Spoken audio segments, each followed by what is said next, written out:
여러분 안녕하십니까? 박상규입니다. 북한이 살포한 오물풍선들이 대통령실과 국방부 경내에도 떨어졌습니다. 북한은 6단 스피커로 소음을 송출해서 휴전선 일대 우리 대북 확성기 방송도 교란하고 있습니다. 북한의 속셈과 우리 정부의 대응을 집중 분석해 보겠습니다. 우리나라의 1인당 GDP가 일본을 추월한 데 이어 수출액도 사상 처음으로 올해 안에 일본을 앞지르지 않을까 하는 전망이 나오고 있습니다. 일제 코끼리밥솥을 몰래 사들여오던 과거의 식민지가 내지라 불리던 가해국을 제친 비결을 자세히 짚어보겠습니다. 이진곤 전 국민일보 주필, 신치영 연세대 객원교수와 함께합니다. 어서 오십시오. 네. 북한이 날려보낸 오물풍선들이 24일 오전에 서울 용산의 대통령실과 국방부 경내에도 집무실 얼마 안 떨어진 곳에도 떨어졌습니다. 짧게는 600m, 길게는 1km 아니어서 군장국도 바짝 긴장했는데요. 먼저 영상으로 보겠습니다.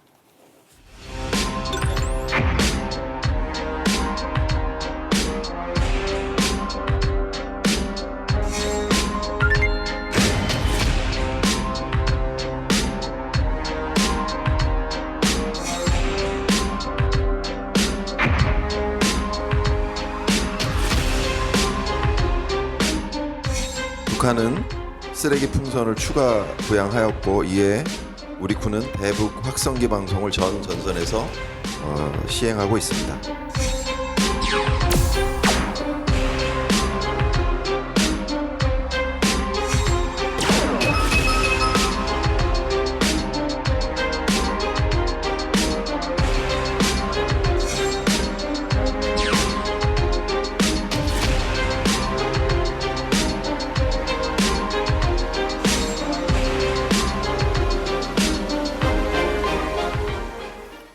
이번에 살포된 북한 오물풍선들에도 대부분은 종이 쓰레기나 헌 옷가지 같은 것들이 들어있었습니다. 하지만 문제는 이 풍선들에 달려있던 모종의 장치들이죠. 네, 그렇습니다. 북한이 우리나라 그 시민단체들의 대북 전단을 날려보내는 것에 대응을 해서 풍선을, 오물풍선을 내려보낸 게 이제 지난 5월 28일부터였는데요. 지금까지 10여 차례, 10차례에 걸쳐서 보냈는데 처음 보낸 풍선이 260개였습니다. 그때부터 시작을 해서 이 풍선을 어떻게 조작을 하는가 하면은 이 큰 풍선에 오물을 넣고 거기에 무연 탄약이 들어가 있어서 타이머가 장착이 돼 있습니다. 그래서 정해진 시간에 기류를 타고 흘러내려오던 풍선이 화약이 터지면서 풍선이 같이 터지고. 연기가 안 난대요. 그렇죠. 그 풍선 안에 있는 내용물이 그 밑에 지역으로 살포가 되는 이런 구조입니다. 그런데 이번에 이런 그 탄약이 들어있다는 얘기는 소형 폭발 장치라는 얘기거든요. 그렇죠. 그 풍선 안에 어떤 물체가 담겨 있는지 모르는 것이고 위험한 화약 물질이 들어있게 되면은 상당히 위험한 그런 상황이 될 수도 있는 것이겠죠. 네, 아까 거리를 말씀드렸습니다만 이게 더 심각한 문제는요. 대통령실 청사 인근에서 발견됐던 북한의 오물풍선들이 급기야 이 청사 가까운 곳 내부에도 낙하했고 옆에 있던 국방부 청사 안에도 떨어졌다는 거 그것 아니겠습니까? 그러니까 대한민국의 안보 국방의 최심장부.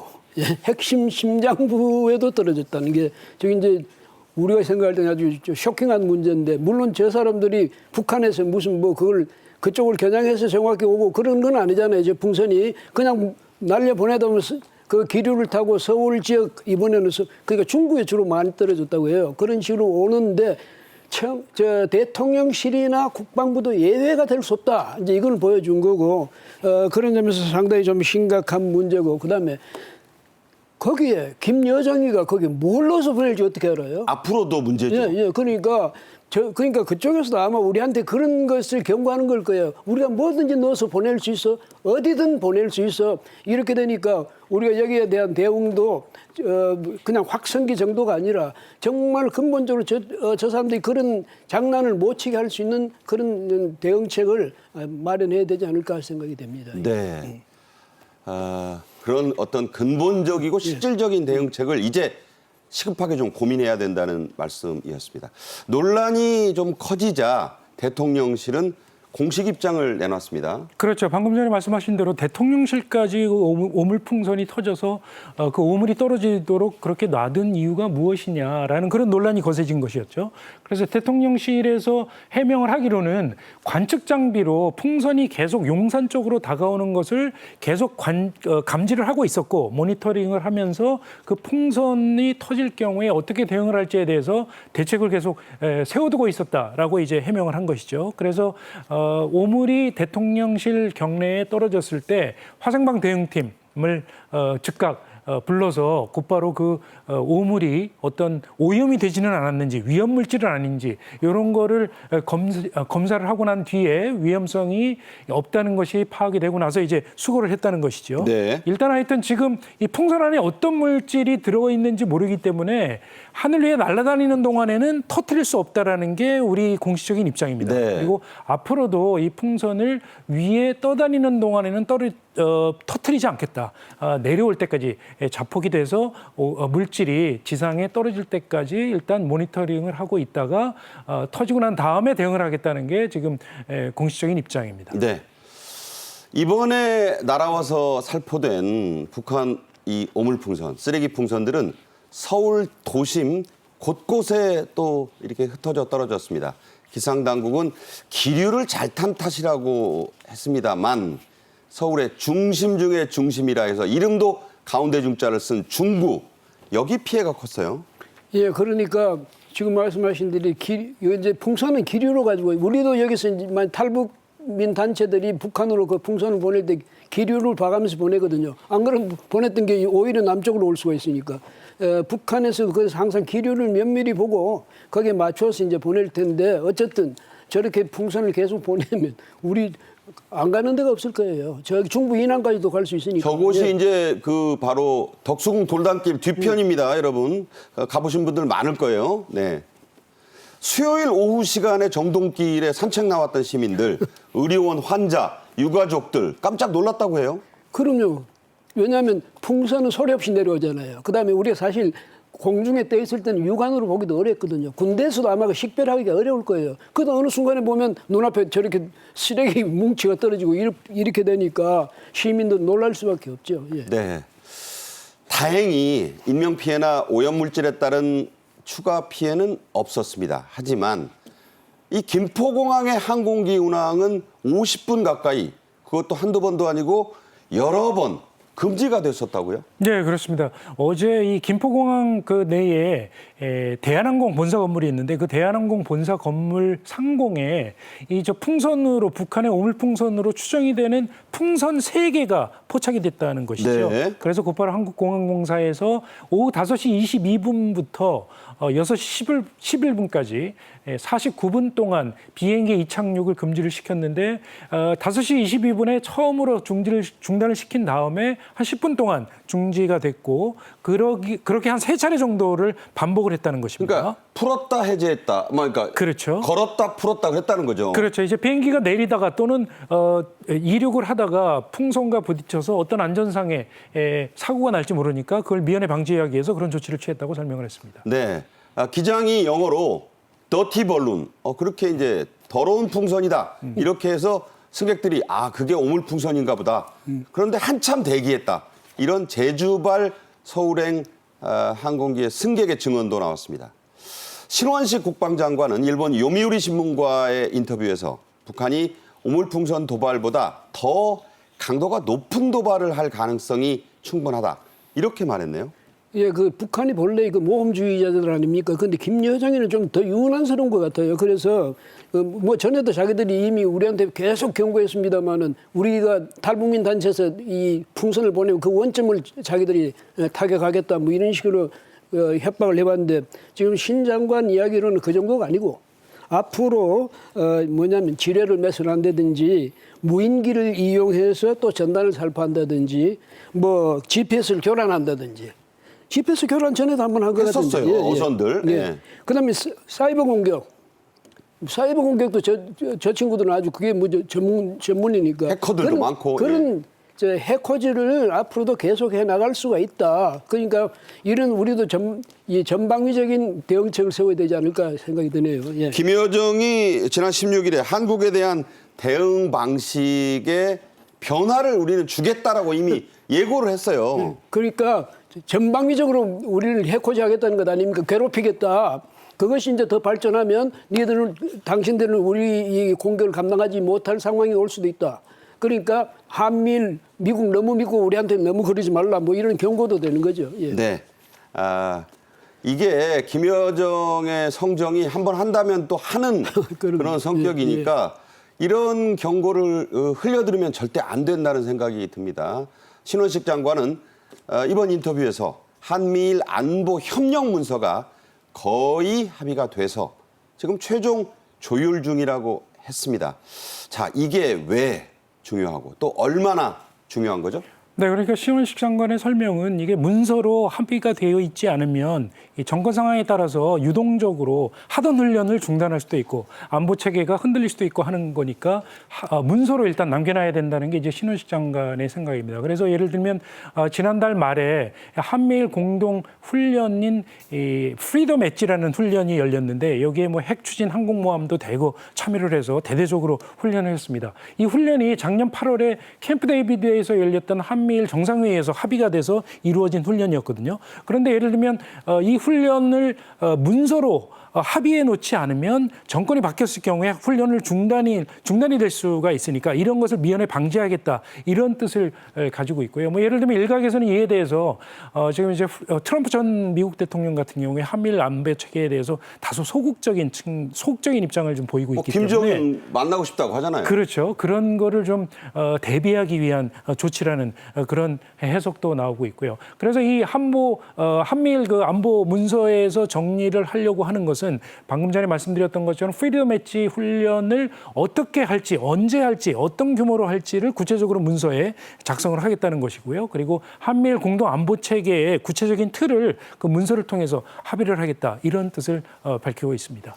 과거에도 이른바 뭐 엣짓은 라인이다, 무슨 선언이다. 그러니까 이게 왜 문서로 안 해놓으면 아무 소용이 없다 이런 얘기가 있잖아요. 그러니까 이승만 초대 대통령이 기어이 한미 방위 조약을 기어이 성립시켰던 이유도 그것도 문서잖아요. 예, 그 문서 없으면 당신도 우리를 지켜준다고 우리 어떻게 보장받을 수 있냐. 그러니까 당신들은 지금 나가기 바쁜 사람들 아니냐. 그래서 기어이 한미 방위 조약을 우리가 이끌어냈거든요. 그러니까 국제 관계에 있어서는 문서 가지고도 북한 같은 경우는 문서 가지고도 소용이 없는 그런 상대지만은 그러나 적어도 이 선진국들은 문서 그것이 가장 이 확실한 보장책이다. 그 점에서 이제 우리가 이 미국하고 사이에서 이 건건이 사실 문서화해야 됩니다. 네. 못을 박는다는 의미도 있는 거라고 생각이 듭니다. 한편 우리가 이 북한의 오물풍선에 대응해서 전면 대북 확성기 방송을 시행 중인데 북한이 지난 20일부터 품질이 아주 떨어지는 6단 스피커 이게 세 줄씩 해서 이게 6단이라고 합니다. 군사분계선 일대에서 방송을 하는데 이게 방송이라고 볼 수는 없고 거의 소음을 내보낸다고 하는데 이유가 뭘까요?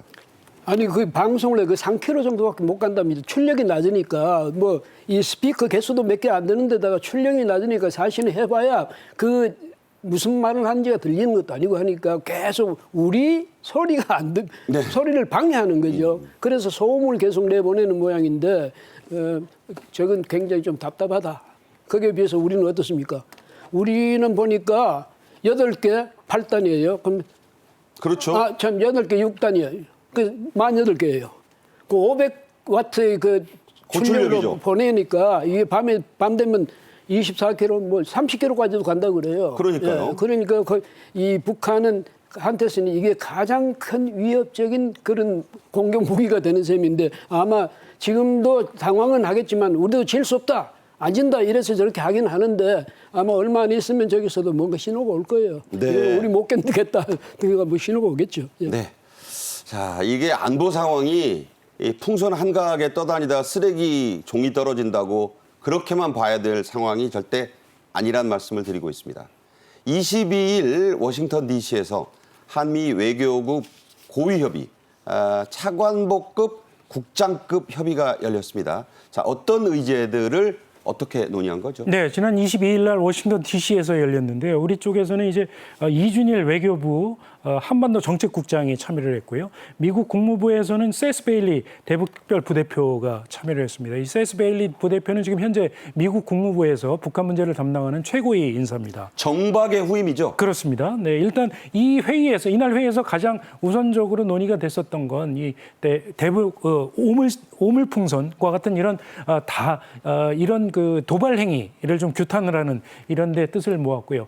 또 한 가지 중요하게 다뤄진 문제는 지금 현재 북한이 이 북방한계선, 서해 북방한계선 NLL을 인정을 하지 않고 자체적인 경계선을 계속 주장을 하면서 도발 행위를 반복적으로 하고 있지 않습니까? 이른바 현상 변경이죠. 시도. 그렇습니다. 네, 그래서 그런 NLL을 도발하는 그런 행위가 곧 있을 수도 있다라고 이렇게 보고 이에 대해서 한미 안보 태세를 토대로 해서 적극적으로 대응하기로 이렇게 뜻을 모았습니다. 또 한 가지는 이제 북한이 핵미사일 개발 자금을 확보하는데 여러 수단을 쓰고 있는데 예를 들면 근로자를 해외에 파견을 한다랄지 뭐 이런 문제들에 대해서 적극적으로 공동으로 대응하기로 이런 뜻을 모았다고 합니다. 네. 지금 뭐 트럼프냐 해리스냐 트럼프냐 차이가 좁혀진다.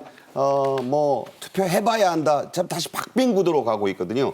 한미 관계가 정권이 미국이 바뀌더라도 변함없는 어떤 그 탄탄대로를 걸으려면 이런 작업들이 아주 조밀하게 또 문서화되어서 제도화돼서 이루어져야 한다는 그런 생각을 갖습니다.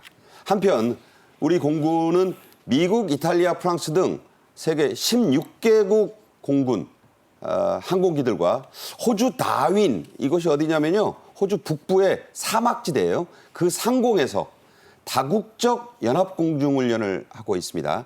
지난해 처음 참여했던 그 영상을 한번 보시죠. 네, 다국적 연합훈련 피치블랙이라고 하는데요. 이건 작년에 있었던 모습. 근데 이게 이제 올해 두 번째인데 저런 모습이에요. 뭐 특별히 달라질 건 없습니다만 규모는 좀 늘었습니다. 저 장면이 이제 조금 이따 얘기하겠지만 5번 공중급유를 받으면서 대구공항에서 7시간 반 만에 논스톱으로 호주 다윈까지 날아갔다는 그런 모습을 보고 계십니다. 자, 이게 43년간 진행돼 왔어요. 이 피치블랙 훈련이란 것. 우리 공군은 작년에 이어 올해 연속 두 번째로 참가했습니다. 그런데 이번 규모 역대 최대 규모라고 합니다. 가장 눈에 띄는 게 우리나라의 F-15K 전투기 6대가 대구에서 호주까지 한 번도 안 쉬고 날아갔다는 거죠. 그러니까 공중급유를 지금 말씀하신 대 5차례 받아가면서 7시간 반 동안 기착 안 하고 계속 공중에 떠 있을 수 있다. 전투기가. 이거는 이 전투력이라는 측면에서는 엄청난 일이죠. 그래서 우리가 전투기의 가장 큰 생명이 뭐냐면 그 채공 시간이거든요. 그런 점에서 북한은 이번에 상당히 뜨끔할 겁니다. 북한뿐 아니라 중국도 마찬가지, 러시아도 마찬가지겠죠. 왜냐하면 한국 공군의 채공 능력이 7시간 반이에요. 지금 이것만 하더라도. 그런 공중급유를 어떻게 하냐에 따라서 더 늘어날 수 있지 않겠습니까? 북한은 엄두를 못 내는 기술이죠. 예, 그러니까 이런 점에서 이번에 사실은 저기 참가하는 그 자체도 굉장히 의미가 있지만은 우리 공군력이 어떻다는 것을 이것을 북한 뭐 또 중국이나 러시아뿐 아니라 전 세계에 우리의 그 능력을 실력을 보여줄 수 있었다. 이 점에서는 굉장한 거고 이 피치블랙이 본래 1981년 호주에서 자기들끼리만 하던 거예요. 전두환 정부 때네요. 예, 네. 그것이 지금 이제 말씀하신 43년 지나면서 오늘날 와서는 미국, 프랑스, 그다음 이탈리아, 인도 예. 뭐 다 들어가고 우리도 또 거기에 참여하고 이래서 지금 16개국이 참여하게 된 겁니다. 네. 그런 의미가 있는 아주 중요한 훈련이 이루어지고 있다. 우리의 공군력, 전투력은 거기까지가 있다. 이런 얘기입니다. 이제 또 김정은 얘기를 하나 해보겠습니다. 일론 머스크 테슬라 CEO가 이른바 세계의 스트롱맨들을 패션쇼에 불렀어요. 그 영상을 인터넷에 올려서 큰 화제가 됐는데요. 함께 보겠습니다. Who can say where the road goes, where the day flows? Only time. And who can say if your love grows as your heart shows? 아주 농구 의상까지 저렇게 스포츠 유니폼까지 입었습니다. 글래디에이터 저도 때- 처음에는요. 예. 이게 진짜인 줄 알았어요. 깜짝 놀랐습니다. 그런데 AI, 인공지능이 만든 영상임을 나중에 알았어요. 근데 눈치채지 못할 만큼 아주 실제적이었어요. 예, 그렇습니다. 저 화면에서 보셔서 아시겠지만 상당히 그럴듯하게 만들었지 않습니까? 머스크가 이 가끔 기상천외한 이벤트를 벌이기로 꽤 유명한 경영자인데요. 그러니까 자신의 그 X 계정, 그러니까 얘 트위터죠. X 계정에다가 1분 23초짜리 영상을 저렇게 만들어서 직접 올린 것인데 화면에서 보신 것처럼 세계 각국 정상을 굉장히 희화화하기도 했고 또 지금 처한 상태를 또 이 복합적으로 이렇게 보여주는 그런 모습도 있고요. 예를 들면 뭐 트럼프 대통령 같은 경우에 미국 교도소 수감자 옷을 입고 있거든요. 그 수감자복을 입혔어요. 네, 그렇죠. 네. 푸틴 대통령 명품 로고가 이렇게 크게 보이는 그런 무지갯빛 드레스를 입고 있는 모습도 보이고요.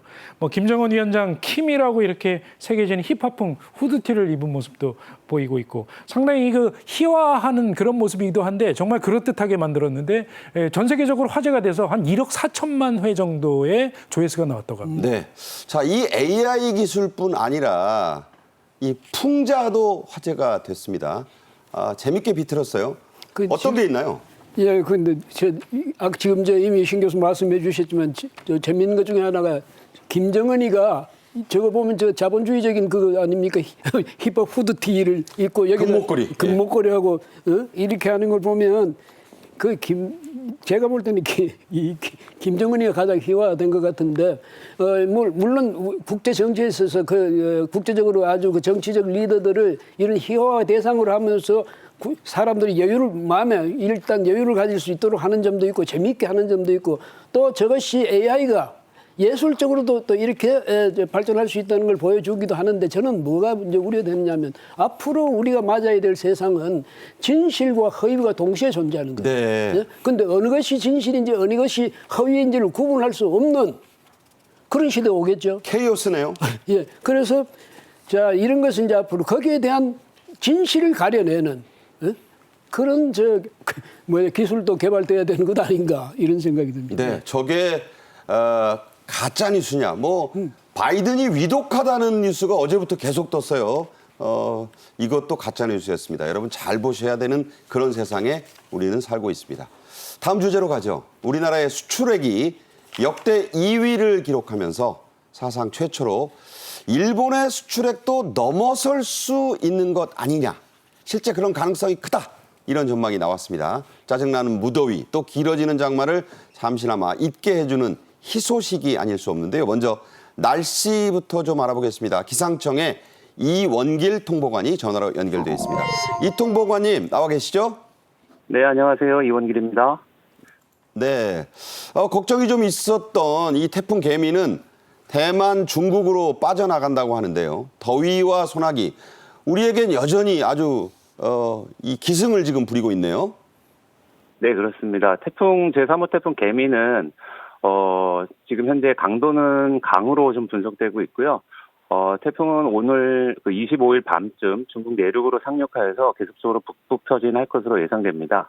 우리나라에는 태풍이 직접적으로는 영향이 없겠지만 강한 바람으로 인해 남해상과 서해상을 중심으로 높은 물결과 해안가에는 강한 너울로 인해 좀 피해가 발생할 수 있고요. 또한 습하고 따뜻한 공기가 유입되면서 폭염과 매우 강한 소나기가 내릴 수 있으니 주의가 필요합니다. 네, 태풍 피해가 없는 건 일단 다행인데 이 태풍이 빠져나간 자리에 고기압이 뭐 한 개도 아니고 두 개까지 밀려들어서 이게 더워진다. 이런 지금 예보가 나왔어요. 실제로 덥고 어디가 얼마나 더울 것 같나요? 네, 현재 전국에 폭염특보가 발효된 가운데 있습니다. 그래서 당분간은 전국 대부분 지역에서 최고 체감 온도가 약 35도 내로 높이 올라서 매우 무덥겠고요. 밤 사이에는 기온도 떨어지지 않으면서 전국 대부분 지역에 열대야가 나타나는 곳이 많을 것으로 예상이 됩니다. 여름철이 끝나기 전까지는 우리나라는 덥고 습한 성질의 북태평양 고기압의 영향을 주로 받기 때문에 앞으로도 습도가 높고 후텁지근한 날씨를 보일 때가 많은 만큼 앞으로 발생할 폭염, 열대야에 대해서 사전 건강관리가 필요하겠습니다. 네, 잠이라도 좀 편하게 자고 싶은데 잠 못 이루는 열대야가 계속되고 있습니다. 이게 25도만 넘으면 열대야인데 어제 서울은 27도가 넘었다고 해요. 요즘엔 아침이 돼도 이 기온이 좀처럼 떨어지지 않습니다. 자, 이런 짜증나는 열대야 언제까지 지속이 될까요? 네, 좀 전에도 말씀드렸지만 우리나라는 여름철이 좀 끝나기 전까지는 지금처럼 좀 덥고 습한 성질의 그 기단, 공기덩어리의 영향을 많이 받습니다.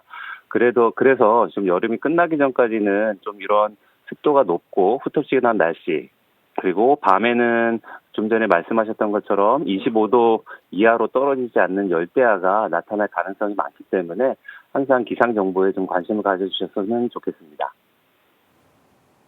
네, 오늘 말씀 잘 들었습니다. 지금까지 기상청의 이원길 통보관이었습니다. 고맙습니다. 네, 감사합니다. 네, 다음 주제로 가겠습니다. 우리나라의 올해 상반기 수출액이 역대 2위를 기록했습니다. 그동안 좀 부진했던 무역 수지도 크게 개선이 됐죠? 네, 그렇습니다. 지난 상반기 우리나라 수출이 3,348억 달러였습니다. 작년 상반기에 비해서 9.1% 증가한 것이고요. 지금 화면에서 보시는 것처럼 2022년에 상당히 많았었는데 저 때가 우리나라 역대 최고 기록이고 3,505달러였고요. 그 이어서 2위 기록을 세웠죠. 수입 같은 경우에는 6.5%가 감소를 했습니다. 그래서 네. 3,117억 달러였고요. 그래서 이제 수출이 증가하고 수입이 감소하면서 우리나라 무역 수지가 역대 최고 기록을 나타냈는데요. 지난 상반기에 231억 달러의 흑자를 나타냈죠. 지금 무역 수지 같은 경우에는 작년 11월부터 해서 13개월 연속 지금 흑자를 유지를 하고 있으니까 네. 상당히 수출 상황은 괜찮은 상황이라고 볼 수 있을 것 같습니다. 네, 상반기 기준의 무역 흑자는 2018년 이후에 가장 높은 수준이라고요? 네, 그렇습니다. 그리고 이 여러 가지 측면을 볼 때 지금 이렇게 수출이 가장 좋은 이유는 제일 중요한 것은 역시 반도체라고 볼 수 있을 것 같고요. 반도체 같은 경우에 지금 작년 11월부터 8개월 연속 두 자릿수 증가를 하고 있어서요. 작년 상반기에 비해서 올 상반기에 50% 넘게 증가를 했습니다. 657억 달러나 증가를 했죠. 뭐 AI 반도체 이런 것들이 지금 수출이 잘 되고 있고 그다음에 이 HBM 같은 이런 고사양 반도체도 상당히 수출이 잘 되고 있는 상황입니다. 자, 수출이 잘 되려면 앞에서 끄는 그 종목이 있어야 됩니다. 이른바 견인차라고도 하는데 지금 말씀하신 반도체 또 자동차 이게 역시 수출 효자가 됐죠? 그렇죠. 방금 말씀드린 대로 반도체가 가장 큰 효자 상품이고 이 자동차가 우리나라 2대 수출 상품인데 자동차 같은 경우에도 지금 굉장히 수출 상황이 좋습니다. 올 상반기에 한 370억 달러나 수출을 했으니까 이게 역대 최고 기록이거든요. 특히 북미 지역에서 우리나라 자동차가 상당히 잘 팔리고 있고요. 미국에서 상당히 인기가 좋다고 합니다. 네. 그리고 특히 이제 현대차나 기아차에서 만들고 있는 그 하이브리드 차가 요즘 꽤 성능이 좋아져서 미국에서 꽤 잘 팔리고 있다고 해서 앞으로도 상당히 북미 시장이 우리나라 자동차 시장으로서는 큰 시장으로 이렇게 성장을 할 것으로 기대가 되고 있습니다. 네. 자동차의 나라, 자동차의 원조국이라는 미국에서 더 잘 나가고 있다. 이게 포인트입니다. 우리나라의 주요 수출 지역이 9개 정도 되는데 이 가운데 6곳의 수출은 모두 증가를 했어요. 9개 지역이라면 미국, 또 중국, 아세안, 중남미, 일본, 인도, 유럽연합, 중동, 독립국가연합은 지금 러시아하고 독립국가연합. 그런데 이 중에서 유럽연합하고 중동하고 독립국가연합 이외에 6개 국가에는 우리가 지금 이제 수출이 아주 호조를 보이고 있습니다. 근데 미국 같은 경우에는 전년 대비 16.8%나 증가했고 중국에서도 중국이 우리하고 지금 아주 버거운 사이 아닙니까? 그런데도 5.4%가 늘어났고요. 그다음에 이제 보면 이 중남미 국가 같은 데는 가장 이제 높아가지고 이 증가율이 수출 증대율이 18.1%나 됐습니다. 수출 증가율로는 중남미가 최고입니다. 예, 최고죠. 그다음에 인도에 대해서도 인도 수출도 8%나 늘었습니다. 이 정도로 우리가 지금 세계 곳곳에서 그래도 아주 뭐랄까 몇몇 개 지역에서는 어쩔 수 없지만 전체적으로 보면 굉장히 이 선전을 하고 있다 이렇게 볼 수가 있죠. 네. 여러분 세계 최대의 인구국은 이제 중국이 아니고 인도입니다. 인도 시장 빠르게 팽창하고 있죠. 수출이 잘 되면 어디가 붐빌까요? 항만과 항구입니다. 특히 인천항, 울산항이 맹활약을 했다죠. 그렇습니다. 뭐 인천항은 아시다시피 부산항과 더불어서 우리나라의 대표적인 수출 항구죠. 인천항만공사가 발표를 했는데요. 올해 상반기에 컨테이너 물동량이 작년 동기에 비해서 8.7%가 증가를 해서 178만 TU가 이 물동량을 기록을 했다고 하는데요. 1TU가 이 20톤짜리 컨테이너 하나를 저기 얘기합니다. 그림에 나오는 거. 예, 그렇습니다. 예. 저게 1TU인데 저게 178만 개가 수출이 됐다. 이렇게 볼 수가 있겠고 주로 이제 중국의 64%가 나갔고요. 네. 중국이 대부분이고요. 그다음에 이제 베트남하고 대만 이쪽도 지금 상당히 수출 비중이 늘고 있는 그런 상황이라고 합니다. 네. 울산 같은 경우에 올 상반기의 물동량이 9,505만 톤. 1억 톤 다 됐어요. 1억 톤이 다 돼가는 거죠. 이게 우리나라가 2017년부터 2019년까지 3년 연속해서 이 울산에서 2억 톤을 초과 달성을 한 적이 있었는데 조금 더 하면 2억 되겠네요. 그렇죠. 하반기에 조금만 더 되면은 한 5년 만에 처음으로 2억 톤을 다시 달성하실 것으로 이렇게 예상이 되고 있다고 합니다. 네. 부산은 1위로 계속 잘 나가고 있습니다. 왜 부산 얘기 안 하냐 이런 분들이 있을 것 같아서 말씀드립니다. 자, 이런 수치들도 중요하지만요. 장마와 더위에 지친 국민들 가슴을 뻥 뚫리게 해줄 뉴스가 있습니다. 우리나라 수출이 올해 일본을 앞지를 수 있다. 이런 전망이 나왔어요. 예, 이건 이런 이야기를 들을 때마다 미국은 뭐 더 우리가 상대가 안 되지만 일본은 도저히 우리가 넘어설 수 없는 벽이었어요. 넘사벽이었죠. 예. 그래서 우리 어릴 때는 뭐 상상도 할 수 없었던 일. 이런 일이 현실적으로 일어났거든요. 그래서 올해 보면 상반기 일본 수출액은 약 3,386억 달러인데 우리는 3,348억 달러. 그 약간의 지금 차이가 있어요. 근데 이 차이는 아마도 올해 중에 뒤바뀔 거다. 우리가 하반기에 강하대요. 후반전에. 예, 그런 점이고 또 하나는요. 일본은 지금 초엔저 아닙니까? 그렇죠. 그런 속에서도 일본의 수출이 그럼 굉장히 늘었어야 될 텐데 오히려 그 수출을 우리가 더 늘었다. 우리가 더 앞서간다. 이건 옛날 말로 하면 그야말로 기적이죠. 네. 예, 그런데 그거 다 우리의 피땀 어린 노력 아니겠습니까? 예. 네. 자, 지금 주필 말씀이 어렸을 때는 상상도 못하던 일이다. 요새 젊은 세대는 일본을 별거 아니다 이렇게 생각하지만 일본은 우리에게 넘을 수 없는 벽이었던 그런 나라였습니다. 윤석열 대통령은 23일 한국의 1인당 GDP가 처음으로 일본을 넘어섰다고 했습니다. 직접 들어보시죠. 작년 우리의 1인당 GDP가 역사상 처음으로 일본을 넘어섰습니다. 수출은 9개월 연속 플러스 성장을 기록했고 상반기 수출이 9.1% 증가하면서 무역수지 흑자로 돌아섰습니다. 파업으로 인한 근로 손실 일수는 역대 정부 평균의 3분의 1 수준입니다. OECD와 글로벌 신용평가사들은 우리 성장률을 앞다퉈 조정하고 2026년에는 우리 1인당 GDP가 4만 불을 넘을 것으로 전망하고 있습니다. 제가 어린 시절에만 해도요. 집안에 일본 소니 전자제품, TV든 VCR이든 한두 개 있어야 행세하던 그런 시절이 있었어요. 도쿄로 가면 아키하바라 전자시장 방문이 필수 코스였던 시절도 있었습니다. 헌데 지금 사정 완전히 바뀌었죠. 네, 그렇죠. 아키하바라 뭐 많은 분들 아시겠지만 뭐 일본의 온갖 전자제품이 전시돼 있던 전자백화점이었죠. 예전에는 아키하바라에서 여러 가지 물건들을 사오는 분들이 많았는데 요즘 일본의 엔저 때문에 일본 방문하시는 분들이 굉장히 많은데 아키하바라 가시는 분들이 얼마나 될지 잘 모르겠습니다. 아, 우리나라에 다 있는데 뭐 거길 갑니까? 요즘은 주로 어디를 많이 가시는가 하면 돈키호테라고 해서요. 그 유명한 패션부터 해서 뭐 안 파는 게 없습니다. 팝업샵이죠. 예, 먹거리부터 해서 패션, 전자제품, 명품까지 파는 그런 저가에 파는 그런 백화점 같은 곳인데요. 이 백화점 돈키호테를 꼭 들리는 곳 중에 하나이거든요. 그런데 돈키호테에 가면 요즘 이 우리나라에서 만든 과자류 이런 것들이 굉장히 많이 잘 팔리고 있다. 이른바 K 간식입니다. 그렇죠. K 간식이 일본에서 굉장히 큰 인기를 끌고 있다고 하는데요.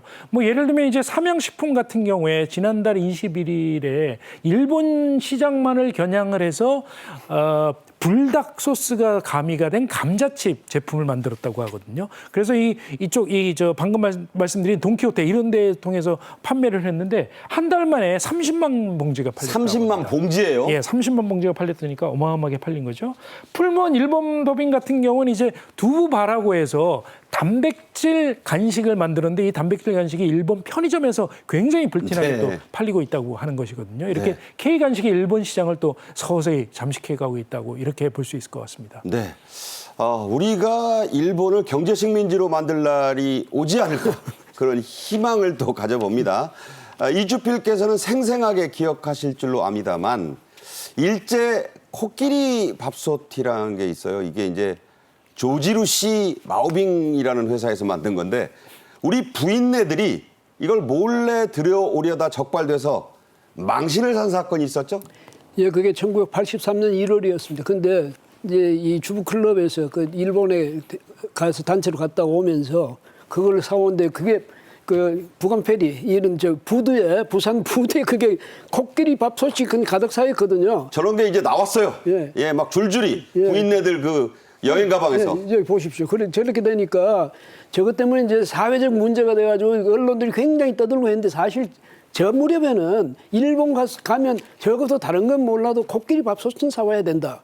그런 게 상식화되다시피 했는데 어쨌든 이때 부산 YWCA에서 바로 이 문제 가지고 저보고 그때 YWCA 와가지고 좀 이야기 좀 해달라 해서 갔어요. 가서 뭐 이것이 어쨌든 일본에 가서 이렇게 한 게 너무 이렇게 함으로써 우리의 이미지가 안 좋아진 면도 있긴 있지만은 여러분도 가정주부시지만은 가정주부가 가족을 위해서 딴 거 아니라 밥솥을 사왔다는 거 그것이 왜 꼭 이렇게 너무 지탄의 대상이 돼야 되냐 그 점 다시 생각하자면서 그런데 어쨌든 그때 왜 그랬냐면 우리 국산 밥솥이요. 엉망이었죠. 그 성능이 너무 안 좋아서 그런데 저런 소동을 겪으면서 국내에서 우리 밥솥이 지금 어떻습니까? 지금 일본을 압도해버리고 우리 밥솥이 일본 밥솥계를 오히려 지배하고 있는 이런 상황이 됐습니다. 네. 여러분 어린 시절에 그 마호병이라는 거를 들고 다니신 분들이 있어요. 이 회사 이름입니다. 일본 회사 이름. 마호병이 무슨 말이냐. 마법의 병이에요. 밥을 넣어놨는데 이게 반나절이라도 따뜻하다. 이건 마법이야. 이걸 일본에서 사오던 시절이 있었습니다. 부끄러웠던 이 사건은 국내 가전제품의 품질 개선 노력으로 이어졌습니다. 그렇게 탄생한 한국 밥솥은 오히려 일본 시장을 장악하고 나섰는데요. 그 영상 보시겠습니다.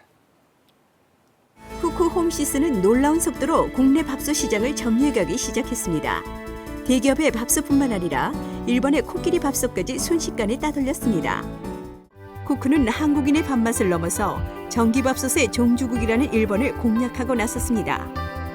지난 2002년에는 쿠쿠라는 자체 브랜드를 가지고 일본에 역수출하는 데 성공했습니다.